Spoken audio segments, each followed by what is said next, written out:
Ah, precious, piquant, pitch black pepper, the greatest treasure of the East. You have done well, very well indeed.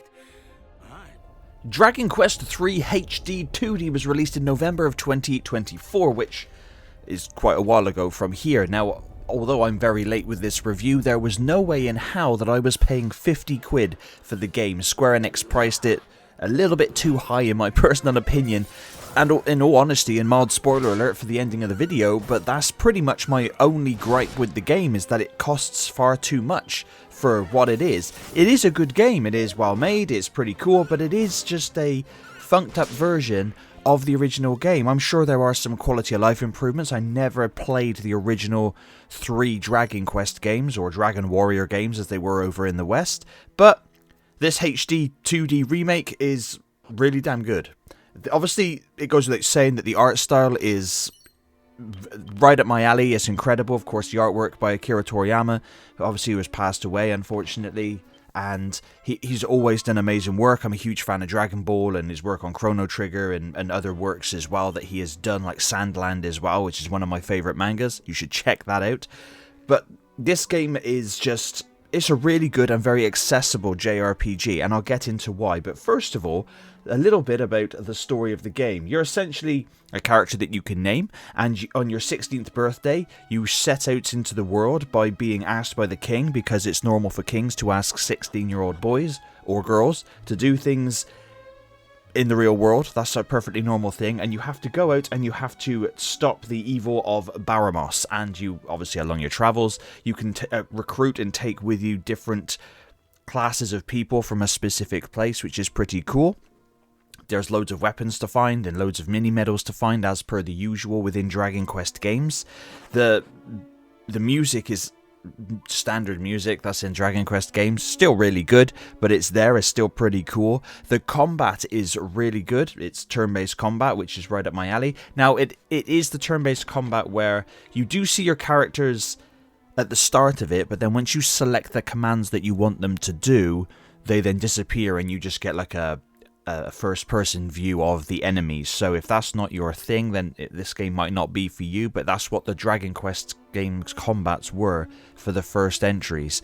But it's solid turn-based combat, and it can be simplified, so you can just have it press attack. You can select how you want the AI to roll, or if you want to control them. It's entirely up to you. You can fiddle about with quite a lot with this game to adjust it to your personal preferences, which is always good.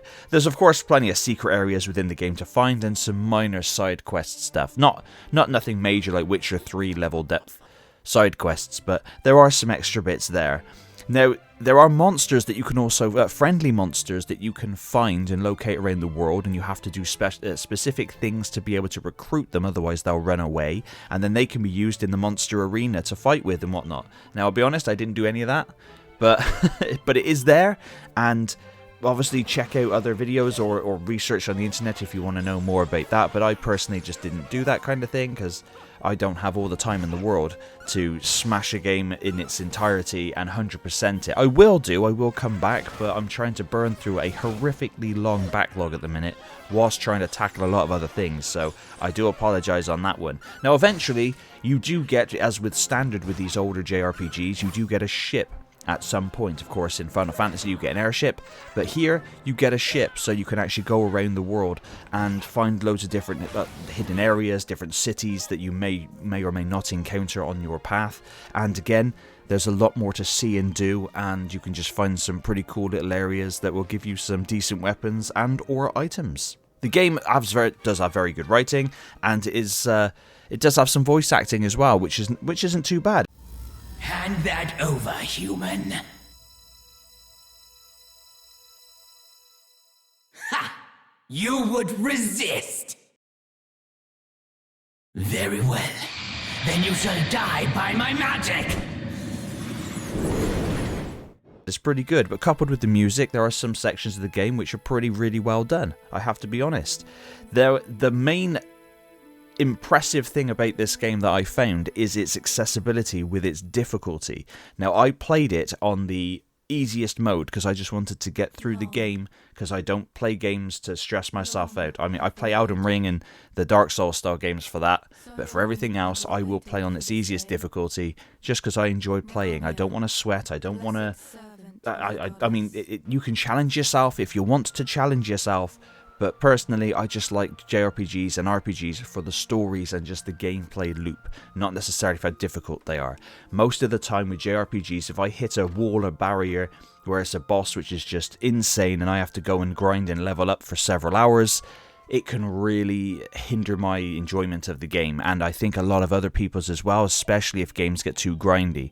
Historically, Dragon Quest games, especially the earlier ones, are very grindy, but luckily with the lowest difficulty of this Dragon Quest III HD-2D remake, you can't die.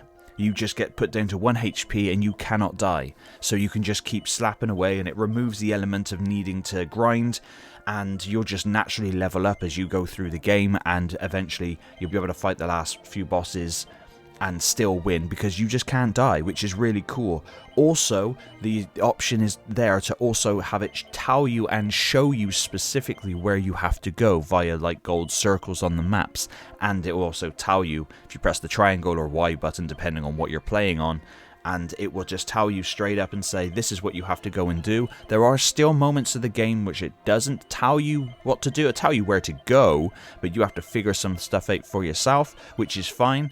But yeah, I personally like that because when I was a child playing games, yes, I had obviously shitloads of time, and I could spend as much time as I could trying to figure out and go, okay, well, I'll research, I'll talk to everybody here and I'll go and do all of that.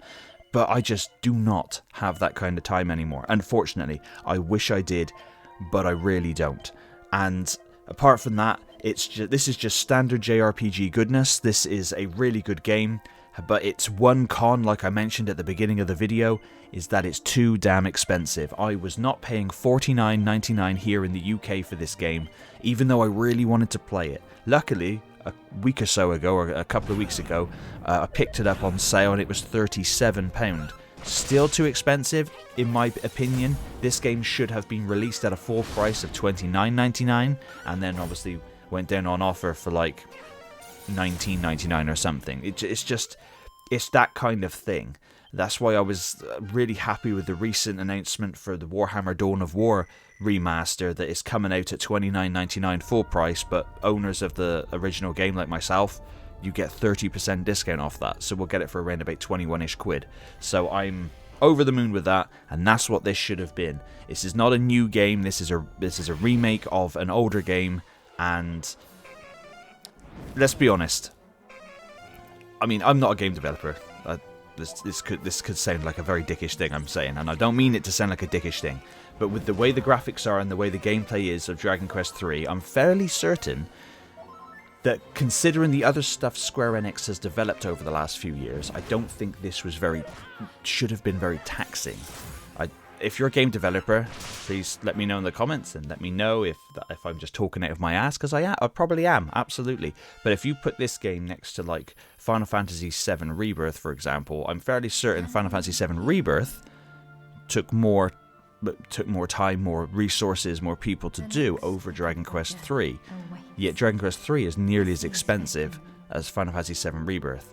It doesn't quite make sense to me, but that's just me being a casual. But highly recommend the game, but I would recommend getting the game on a sale. There's also a lot of stuff you can do in post-game as well, loads of things to clear up and find and locate, and like I said with the monsters, and you can go in and collect all the mini-medals or the different items. There's some special swords and other kind of weapons and armor and equipment that you can gain to give you extra buffs.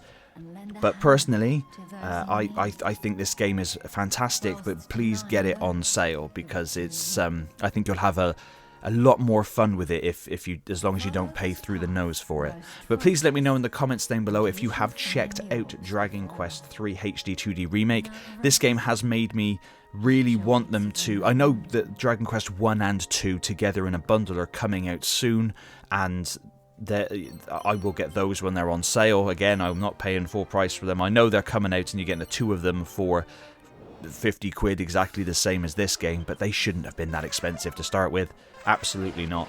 And yeah, I hope they do Dragon Quest 4, 5, and 6, and in this same style. It would be fantastic. And then hopefully we get ports of 7 and 8 from the 3DS, those remastered games. Port those to everything, because Dragon Quest 8 is phenomenal, and probably my favourite Dragon Quest, along with a lot of other people's. I don't think we'll ever see 9 or 10, because 9 was a DS game, and specifically for the DS, with a load of multiplayer features, so I don't know if that's going to be ported. I hope it is. I hope they find a way, but I doubt it. And Dragon Quest X, it was a Japanese-only MMO, unfortunately, so I don't think we'll see that one. But definitely, I want 4 to 6, it done in this HD-2D style, and then 7 and 8 ported, most definitely. But please let me know down below if you checked it out, or if you're a fan of the Dragon Quest series, and as always, thank you very much for watching. I'm a stone cold killer, as it happens. It's funny. Your gormless face reminds me of this fool I once sent for a dip in the magma. You should have heard how he wailed in agony as he fell. Once you suffer the same fate, I'm sure Lord Baramos will reward me, just as he did back then. Well, I hope you like